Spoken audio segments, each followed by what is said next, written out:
Hi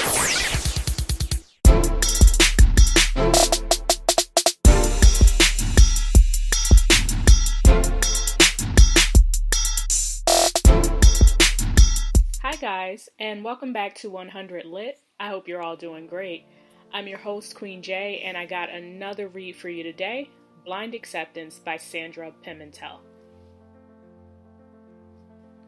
What I liked about the book. This was a different kind of memoir, and memoirs are normally a genre that I don't really get into. But what makes Blind Acceptance different is its build-up, even while the focus of the story is on one person. In this case, it's Pimentel and her life. Normally with memoirs, you hear about the author, their life of course, and there's very often little context for a reader to identify with, or only a surface connection with added factors of that author's environment, such as like loved ones or even the neighborhood in which they live. Here, Sandra Pimentel explores her life starting in the 1940s in a very multi-ethnic neighborhood in Quincy, Massachusetts, where she's raised with an Italian-American family and much, much more.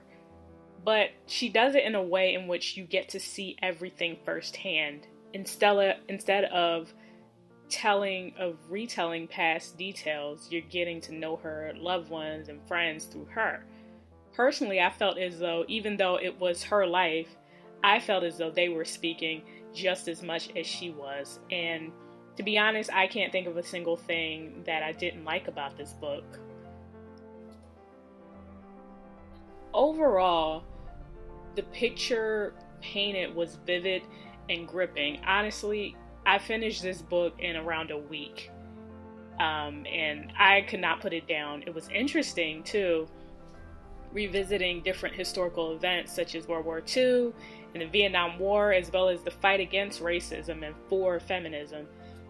These are events that we always read about in very historical contexts and not much more, almost at a very surface level. Blind Acceptance made it all the more personable and natural, and I would highly recommend this book. Sandra Pimentel is hungry, and she's a very natural storyteller. I was engrossed pretty fast. I do hope I get to read more of her work soon, and I'm hoping for a follow-up, if you're listening, Miss Pimentel, a follow-up to Blind Acceptance. That would be awesome to see. So that's it for this review. If you'd like to pick up this title or you want to find out more about the author, you can find her on Twitter at Pimentay10 or her website at sandrapimentel.com. Both of those links will be in the description. There's also a video on YouTube that kind of explains Blind Acceptance, and you can find that and those other links I just mentioned in the description. So that's it for this week's review. I can't believe we're heading into October already. That's so crazy. But I got some great horror-themed, spooky-themed books for you that this coming month. So if you like this episode or got a book to suggest, want to see what I'm reading or anything else, find me on Instagram and Twitter at QueenJ Reads or my website at queenjreads.com. There you can like, comment, share, whatever you want to do. In the meantime, I hope you have a great rest of your week, and until we get together again, enjoy the books that bring you life.